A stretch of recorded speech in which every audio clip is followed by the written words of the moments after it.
നാട്ടിൻപുറത്തെ വിഭവങ്ങൾ വളരെ പ്രസിദ്ധമാണ്.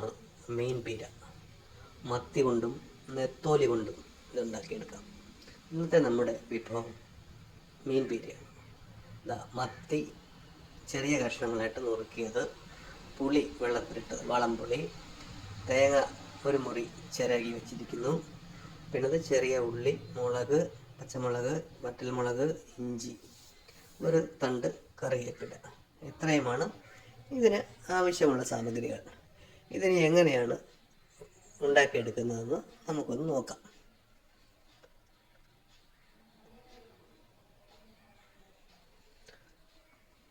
മത്തിയിൽ മഞ്ഞളും ഉപ്പും ചേർത്തൊന്ന് ഞവടി വയ്ക്കണം. പുളിയും ഇതിനോടൊപ്പം ചേർക്കാം. അതിനുശേഷം അമ്മിക്കല്ലിൽ, മിക്സിയിൽ അരയ്ക്കുന്നതിൽ നല്ലത് അമ്മിക്കല്ലിൽ അരയ്ക്കുന്നതാണ്. അമ്മിക്കല്ലിൽ ഈ വറ്റൽമുളകും പച്ചമുളകും ചതച്ചെടുക്കണം. വറ്റൽമുളക് നന്നായിട്ട് അരഞ്ഞോട്ട് കുഴപ്പമില്ല, നല്ല മഷി പോലെ അരയുന്നതുകൊണ്ട് കുഴപ്പമൊന്നുമില്ല. പച്ചമുളക് ഒന്ന് ചതഞ്ഞാൽ മതി. പച്ചമുളക് ഇട്ട് ചെറുതായിട്ടൊന്ന് ചതച്ചെടുക്കണം. മിക്സിയിൽ ചെയ്താൽ ഇതുപോലെ ചതച്ചെടുക്കാൻ ബുദ്ധിമുട്ടാണ്. ഇങ്ങനെ മിക്സിയിൽ ചെയ്യുമ്പോൾ അത് നമ്മുടെ നിയന്ത്രണത്തിലല്ലാത്തതുകൊണ്ട് വല്ലാതെ അങ്ങ് അരഞ്ഞു പോകും. അത് ഒഴിവാക്കാനാണ് അമ്മയിൽ തന്നെ ചെയ്യുന്നതാണ് രുചികരം. ഇങ്ങനെ ഒന്ന് ചതച്ച് എടുത്തതിന് ശേഷം ഇതിൽ ഇനി ഇഞ്ചിയും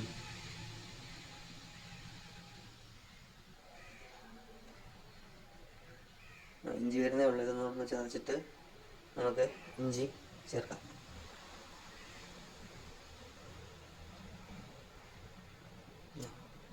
ഇഞ്ചി ഇങ്ങനെ കല്ലുകൊണ്ട് അധികം അരയ്ക്കാതെ ചതച്ചെടുക്കുക. അങ്ങനെ അല്ലെങ്കിൽ ചെറുതായിട്ട് ഇടിച്ച് ചതച്ചെടുക്കണം. അധികമായിട്ട് അറിയണ്ട, ചതച്ചെടുക്കണം. ഇടയ്ക്കിടയ്ക്ക് നമ്മൾ കഴിക്കുമ്പോൾ ചെറിയൊരു ഇഞ്ചിയുടെ ഒരു കടിക്കാനൊരു ഇഞ്ചി വേണം, എന്നാലേ അതിൻ്റെ രുചി വരത്തുള്ളൂ.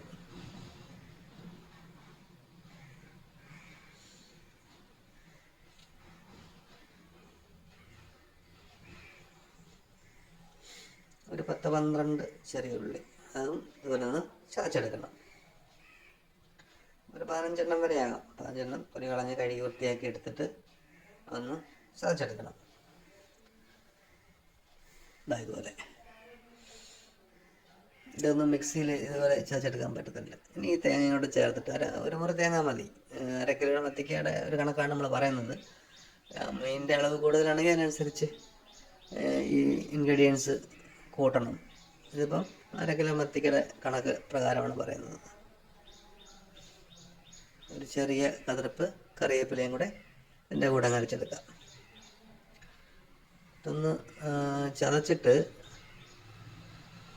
നമ്മൾ നേരത്തെ മഞ്ഞളും ഉപ്പും പുളിയും ചേർത്ത് വെച്ചിരിക്കുന്ന മത്തി കഷ്ണങ്ങളുണ്ടല്ലോ, അതിന് ചേർത്ത് പുളി ഇട്ടിരുന്ന വെള്ളം കൂടെ വേണമെങ്കിൽ അതിനകത്തോട്ട് ഒഴിച്ച്, ഇപ്പം പുളി ഇച്ചിരി കൂടും, പുളിയുടെ അളവ് നോക്കിയിട്ട് വേണം ചെയ്യാൻ.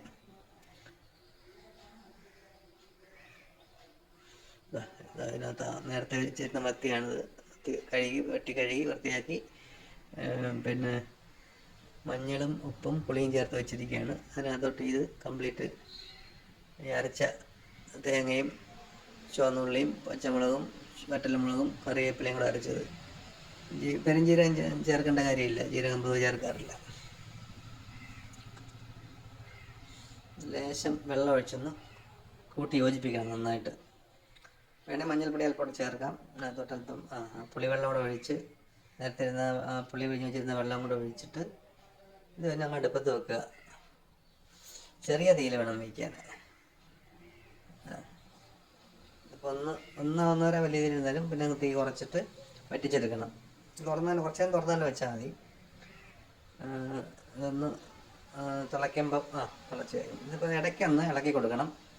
അപ്പം ഇപ്പം വെള്ളത്തിൻ്റെ അംശമുള്ളതുകൊണ്ട് കുഴപ്പമില്ല, അല്ലെങ്കിൽ സൂക്ഷിച്ച് ഇളക്കിയില്ലെങ്കിൽ മീൻ പൊടിഞ്ഞു പോവും. ഇതിങ്ങനെ ഒന്ന് ഇളക്കി കൊടുക്കുക. സൂക്ഷിച്ച് ഇളക്കണം, മീൻ പൊടിയാത്ത രീതിയിൽ വേണം ഇളക്കാൻ. കഴിയുന്നതും തവിയുടെ കണ വെച്ച് ഇളക്കുന്നതാണ് നല്ലത്. പിന്നെ അവസാനം അല്പം വെളിച്ചെണ്ണ ഒഴിച്ച് ഒന്നുകൂടെ ഒന്ന് ചൂടാക്കിയിട്ട് വാങ്ങാം. ഗംഭീര രുചിയാണ് മത്തിപ്പീര. നെത്തോലി കൊണ്ട് ഉണ്ടാക്കാൻ ഇത്. നെത്തോലി ഉണ്ടാക്കി കുറച്ചുകൂടെ രുചികരമായിരിക്കും. പക്ഷേ നെത്തോലി ക്ലീൻ ചെയ്തെടുക്കാനുള്ള ബുദ്ധിമുട്ടൊക്കെ മുൻനിർത്തിയാണ് മത്തിയിൽ ചെയ്യുന്നതാണ് എളുപ്പം. രുചി നെത്തോലിക്കാണ്. പിന്നെ ഓരോരുത്തർക്കും ഓരോ രുചിയാണ്, അതനുസരിച്ച് അത് ചെയ്യുക, അതേ ഉള്ളൂ. ഇതാണ് നമ്മുടെ മത്തിപ്പീര. ഇതൊരു തവി പീര മതി, ഒരു പാത്രം ചോറ് കാരി. അപ്പം ശരി.